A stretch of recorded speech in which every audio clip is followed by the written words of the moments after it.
사랑하는 행복한 교회 성도 여러분, 오늘은 2020년 12월 16일 수요일입니다.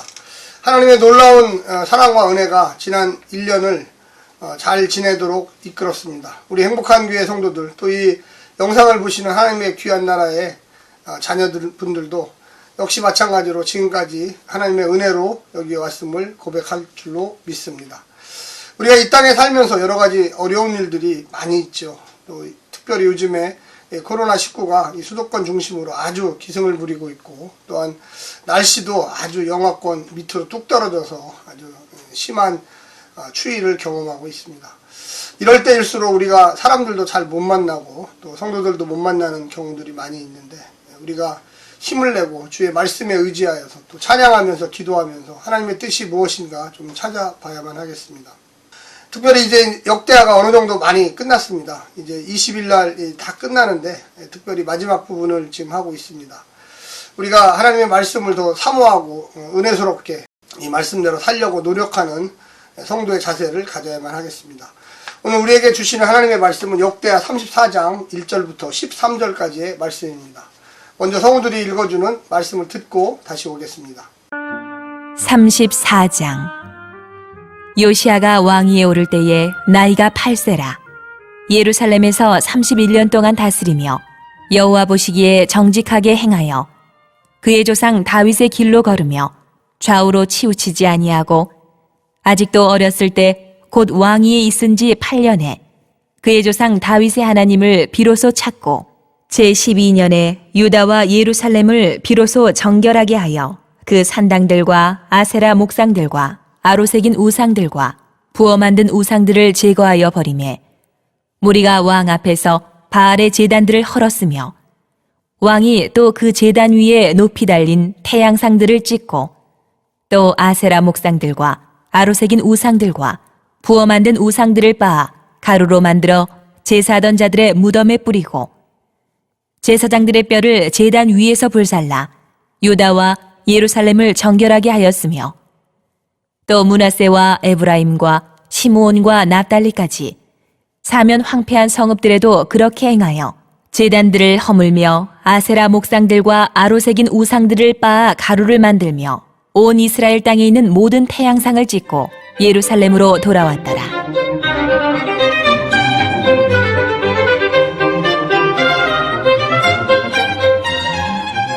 요시아가 왕위에 있은 지 18째 해에 그 땅과 성전을 정결하게 하기를 마치고, 그의 하나님 여호와의 전을 수리하려 하여 아살랴의 아들 사반과 시장 마아세야와 서기관 요아하스의 아들 요아를 보낸지라.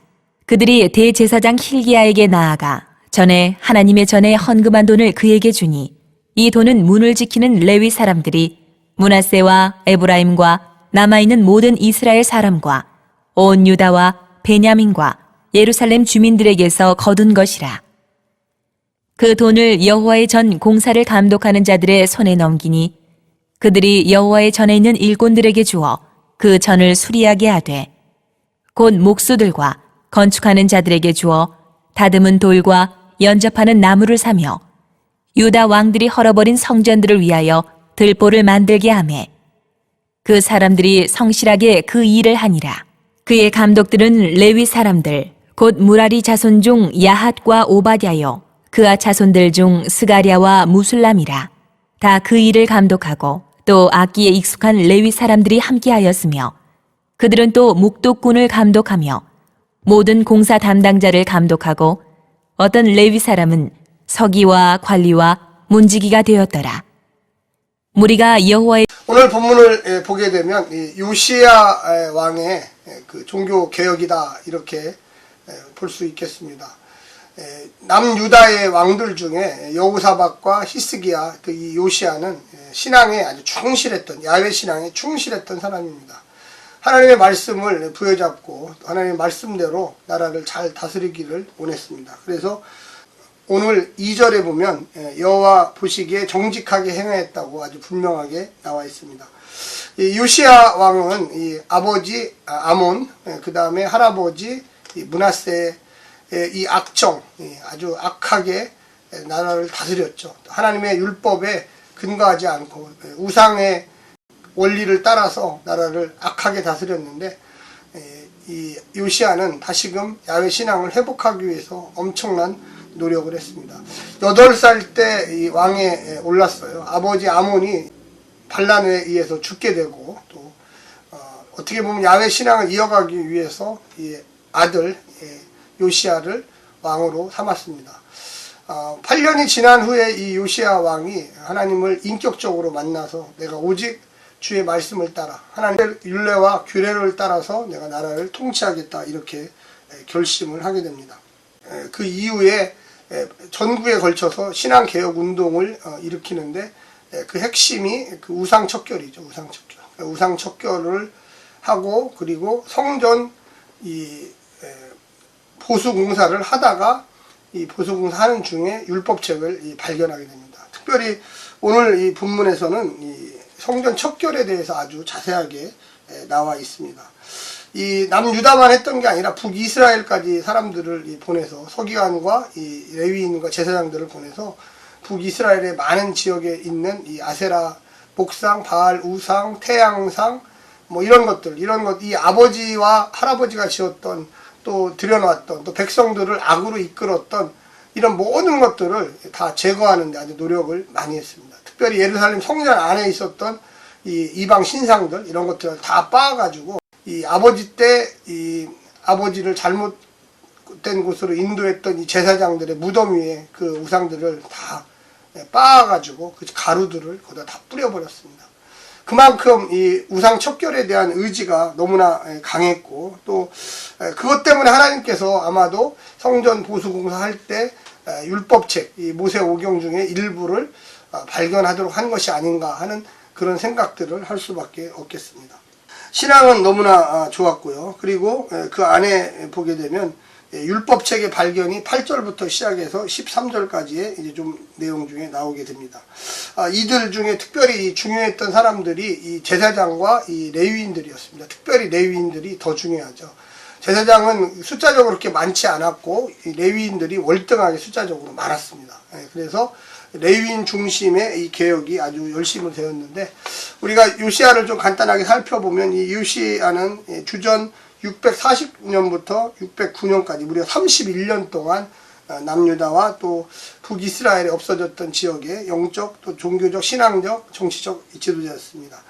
이 요시야가 종교개혁에 성공할 수 있었던 이유 중에 하나는 뭐냐면, 이 강대국들이 내란을 겪고 있었고, 또 여러 가지 어려운 상황이 있었기 때문에 이 작은 나라 유다에 관심을 기울이지 못했습니다. 그 당시까지만 해도 북쪽에 그 아수르라고 하는 거대한 제국, 남쪽에 또 이집트, 전통적인 대제국이죠. 특별히 이 북쪽에 이 아수르가 상당히 힘이 약해지는 가운데 있었습니다. 그 밑에 있었던 이 갈대아인, 쉽게 이야기하면 이 아수르 대제국의 조그마한 나라, 이 갈대아인의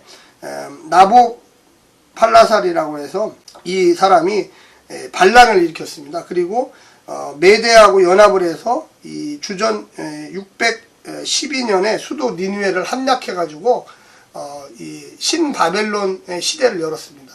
그래서 이 보통 신바벨론을 우리는 그냥 바벨론이라고 이렇게 부르는데, 그때 정치적인 어떤 새로운 나라가 들어서고 옛날에 강대국이 멸망하는 사이에 이 요시야가 종교개혁을 실행할 수 있었던 것입니다. 그래서 이 요시야의 종교개혁이 성공할 수가 있었고요. 또한 후반부에 이 34장, 35장에 걸쳐가지고 하나님의 눈에 정직한왕이 바로 이 요시야여서 요시야의 종교개혁에 대해서 아주 길게 기록을 하고 있습니다. 이 요시야는 16번째 유다 왕이었고요. 여호사밧과 히스기야에서 하나님께 진정으로 인정받는 왕 중에 하나였습니다. 그의 기록을 잘 살펴보면 대부분이 이 우상개혁과 유월절, 그리고 성전 보수에 대해서 기록하고 있습니다. 우리가 열왕기하에 보면, 열왕기하 23장에는 제2 18년에 율법책을 발견함과 동시에 유월절 행사하는 중 우상 제거와 이런 사건들 중심으로 이렇게 율법책을 찾았다, 이렇게 소개하고 있는데, 역대기서는 반대로 우상척결을 하고요, 12년, 제2 12년에 일로 소개하고, 그 이후에 언약식을 거행하고, 그 다음에 율법책을 발견하고 유월절을 지내는, 이렇게 좀 순서가 뒤바뀌어 있는 상태로 나와 있습니다. 요시아의 이 종교개혁 중에 성전 이 개혁, 이 성전의 보수 공사를 하게 되는 이 과정에서 레위인들의 역할이 아주 큽니다. 그래서 성전 문지기들이 성전 세를 거둬서 그것을 제사장들에게 갖다 주면 제사장들이 다시 왕의 허락을 받고 레위인들에게 주고 레위인들이 또 제사장들이 미장과 석궁들에게 그걸 나눠줌으로써 또 그 공사 감독관이 또 레위인들이었죠. 그래서 그들이 성전을 보수하는 그런 과정들을 겪었다. 그래서 여러 이름들도 많이 나오는데 아버지 그 암몬, 할아버지 므낫세가 성전을 많이 파괴하고 성전에 관련된 일들을 잘 못했기 때문에 다시금 보수하는 그런 과정으로서 성전 개혁이 나옵니다. 또 성전 그 개혁의 핵심은 성전을 보수하는 것이었습니다.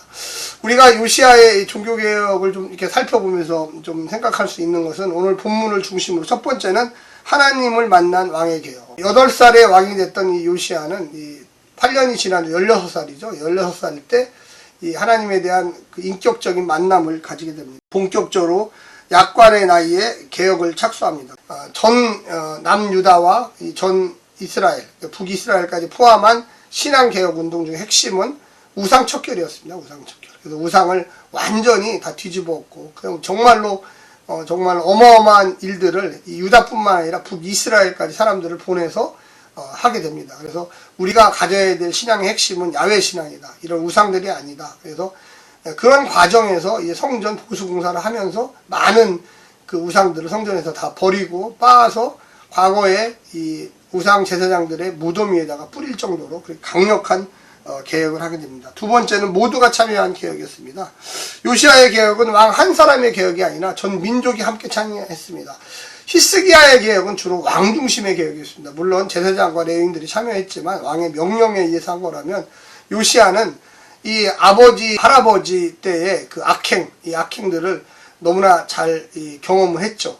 그래서 그 백성들이 참여하는 게 아버지였던 아몬을 이 반란을 일으켜서 죽이고 2년 만에 쫓아내고 또 그 아들 8살짜리 요시아를 왕에 세울 정도까지 백성들이 많이 깨어났죠. 그래서 함께 이 성전 개혁을 하고 또 그 다음에 우상을 척결하고 유월절을 지키고 율법책을 발견해서 놀라운 일들을 하게 되는 결과를 가져옵니다. 또 세 번째는 미련을 두지 않는 철저한 개혁. 특히 오늘 본문에 보면 이 우상 척결, 유다와 예루살렘과 북이스라엘 전체에 걸쳐서 제사장과 레위인들을 중심으로 해가지고 정말로 오직 우리는 하나님만 섬기겠다. 그 실행하는 모습, 또 실천하는 모습을 구체적으로 보여줬습니다. 그래서 그의 삶을 통해서 오직 하나님만을 섬기겠다고 하는 그 요시아의 신앙, 또 이스라엘 백성들을 선한 곳으로 인도하는 그 아름다운 일들은 하나님께 축복받아 마땅한 일이고 또 후손들에게 두고두고 칭찬받아야 될 마땅한 일이었습니다. 우리가 신앙인으로서 이런 본문을 보면서 느끼는 것은 뭐냐면 요시야, 여호사밧, 그 다음에 히스기야, 정말로 많은 왕들이 있었는데 거의 한 20명 가까운 왕들이 있었는데 그 중에 정말로 제대로 된 왕은 이 3명밖에 없었습니다. 오직 하나님만을 섬기는, 오직 그의 말씀에 순종하여 실천하는 그런 모습들. 오늘날에 많은 신앙인들이 있지만 정말로 하나님 말씀을 소중하게 생각하고 그 마음의 뿌리에 깊숙한 곳에 숨겨두고 그리고 언제든지 내가 주의 말씀에 순종하겠습니다라고 말할 수 있는 믿음의 백성들 되시기를 간절히 부탁드립니다. 오늘 하루도 이 말씀 중심으로 생활하십시오. 하나님의 복이 임할 것입니다. 샬롬.